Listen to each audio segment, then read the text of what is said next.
Mesdames et messieurs, bonjour et bienvenue pour cette nouvelle édition de Midi au Caire pour ce dimanche, le 1er décembre 2024. On commence tout de suite notre sélection avec cette information. Le président Abdel Fattah el-Sisi a reçu son homologue gabonais hier, M. Brice Oligui Nguema, au Caire.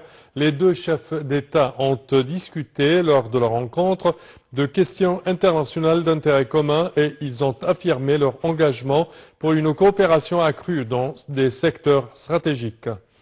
Cette rencontre s'inscrit dans le cadre du dynamique visant à intensifier les investissements et à développer les infrastructures au Gabon tout en consolidant des liens historiques entre Libreville et le Caire.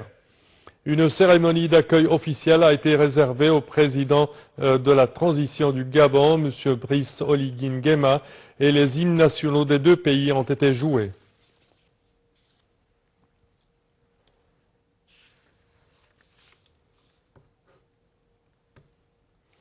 Et le président Abdel Fattah el-Sisi a tenu ce samedi une conférence de presse conjointe avec son homologue gabonais Brice Oligui Nguema, selon le porte-parole officiel de la présidence. Alors, dans son discours, lors de la conférence de presse, le président el-Sisi a valorisé les relations historiques avec le Gabon, ainsi que le rôle important que joue le pays dans la région de l'Afrique centrale. Le président s'est par ailleurs félicité du processus de transition pacifique réussi au Gabon et a salué le président Nguema pour le référendum sur la nouvelle constitution gabonaise. Le porte-parole de la présidence a déclaré que les pourparlers el-Sisi Nguema ont porté sur les moyens de renforcer les relations égypto-gabonaises, notamment dans les domaines du commerce et de l'investissement.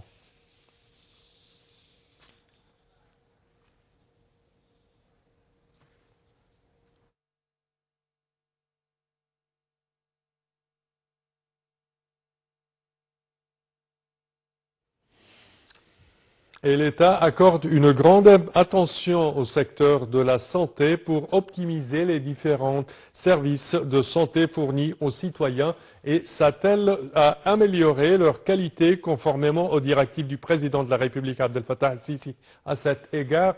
Et c'est ce qu'a affirmé le Premier ministre Dr Moustapha Madbouli lors d'une tournée plutôt d'inspection dans des établissements de santé dans le gouvernorat du Caire et de Giza. Pour plus de détails, voici un commentaire. Le Premier ministre Moustapha Madbouli a inspecté les travaux de construction de la ville médicale du Nil et la modernisation de l'Institut Nasser, accompagné par le vice-premier ministre chargé du développement humain et ministre de la Santé et de la Population et d'autres hauts responsables. Khaled Abdelghaffar a souligné que le ministère accorde une grande priorité à l'expansion des projets de santé et des nouvelles constructions dans toutes les provinces, en particulier à l'Institut Nasser pour la recherche et le traitement, dans le but d'en faire la plus grande ville médicale d'Égypte et du Moyen-Orient. Il a ajouté que cet institut attire des médecins de diverses spécialités en raison de son importance scientifique et de recherche, accueillant un grand nombre de patients quotidiennement. Il a également affirmé l'engagement du ministère à collaborer avec les parties concernées pour fournir tout le matériel médical nécessaire et garantir une présence continue de médecins dans toutes les spécialités. Dans ce contexte, il a précisé que l'Institut Nasser, destiné à devenir la ville médicale du Nil, n'avait pas connu de développement depuis 30 ans jusqu'en 2015. En conclusion de sa visite, le Premier ministre a salué l'importance de ce projet stratégique situé au bord du Nil qui révolutionnera les soins de santé en Égypte, en alignement avec les efforts de l'État pour améliorer la quantité des services médicaux.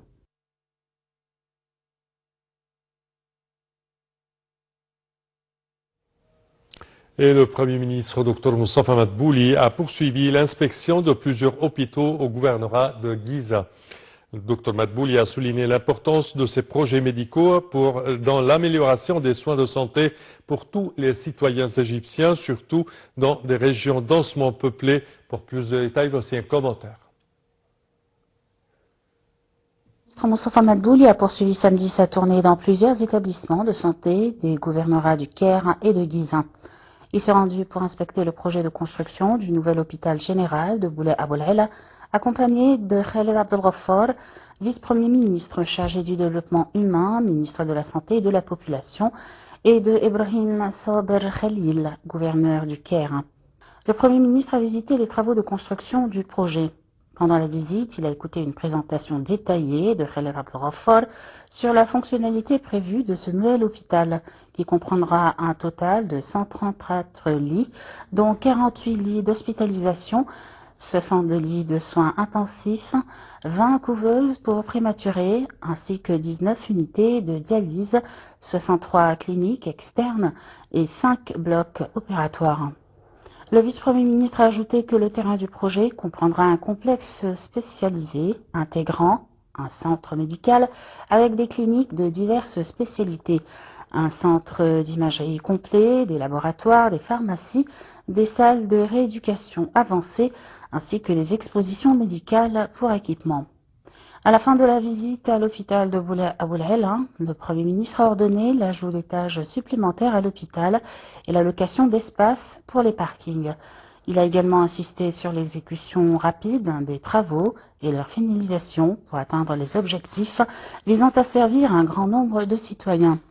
Il a souligné l'importance de soigner les finitions intérieures et extérieures en raison de l'emplacement stratégique de l'hôpital au cœur de la capitale et de la présence de nombreuses institutions importantes aux alentours.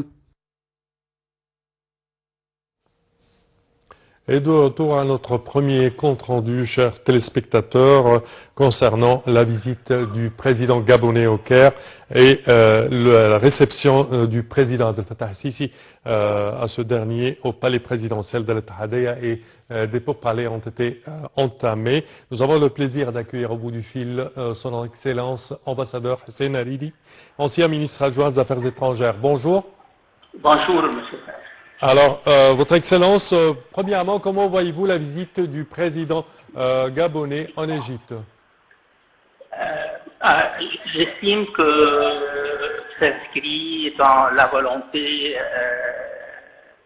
du gouvernement égyptien de raffermir ses relations avec les pays de l'Afrique de l'Ouest. Dans le contexte général de la politique étrangère égyptienne vis-à-vis de l'Afrique. Personnellement, je pense que c'est une orientation souhaitable et certainement ça sert les intérêts de l'Égypte, soit dans le contexte de relations bilatérales avec ces pays, et dans ce cas-là, le Gabon, ou dans le contexte plus général de nos relations avec l'Afrique tout entière. Et je considère que la visite est une réussite. Et comme le président égyptien a affirmé lors de la conférence de presse conjointe avec le président gabonais, certainement les deux États se sont mis d'accord sur le raffermissement de leurs relations, particulièrement dans le domaine des infrastructures. Et je souhaite certainement que les sociétés égyptiennes prennent part dans le développement des infrastructures au Gabon. Parfait. Monsieur l'ambassadeur, dans son discours lors de la conférence de presse conjointe, le président Abdel Fattah el-Sisi a valorisé les relations historiques avec le Gabon, ainsi que le rôle important que joue l'Égypte en Afrique, et également les pourparlers ont porté sur les moyens de renforcer les relations égypto-gabonaises, notamment dans les domaines du commerce et de l'investissement. Comment voyez-vous ces propos, et surtout qu'on commence vraiment à avoir des protocoles de coopération et des accords commerciaux avec le Gabon à présent? Moi je pense que le plus important, c'est la mise en œuvre des accords signés entre l'Égypte et les pays africains, y compris certainement le Gabon. Ça fait maintenant quelque temps que nous signons des accords de coopération avec plusieurs pays africains, soit à l'est ou à l'ouest de l'Afrique, mais la mise en œuvre de ces accords reste à faire.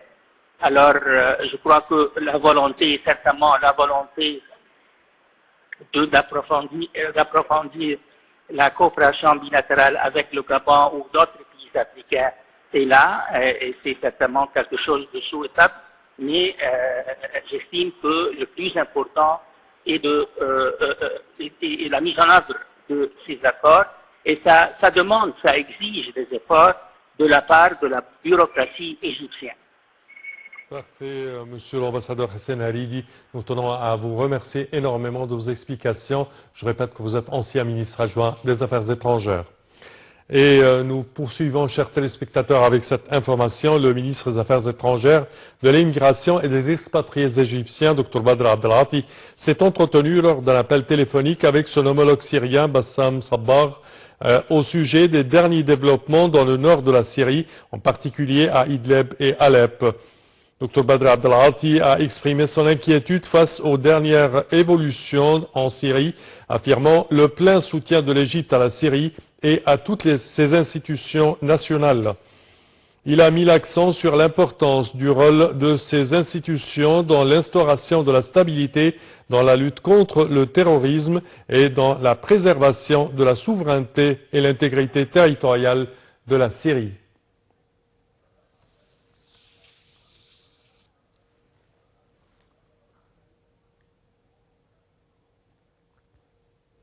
Et conformément aux directives du président Abdel Fattah el-Sisi visant à soutenir la société civile et à offrir une vie digne aux citoyens, l'initiative intitulée La semaine de Anhar el-Khir, ou les fleuves de la bonté, a été menée par la région militaire du Sud en coopération avec le fonds Tahya Misr.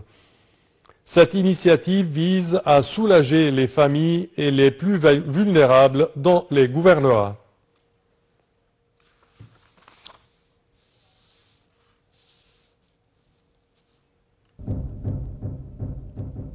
Et c'est ainsi que prend fin, chers téléspectateurs, notre édition d'aujourd'hui de Midi au Caire. Je vous remercie de votre attention et je vous donne rendez-vous demain à la même heure pour une nouvelle édition. Au revoir.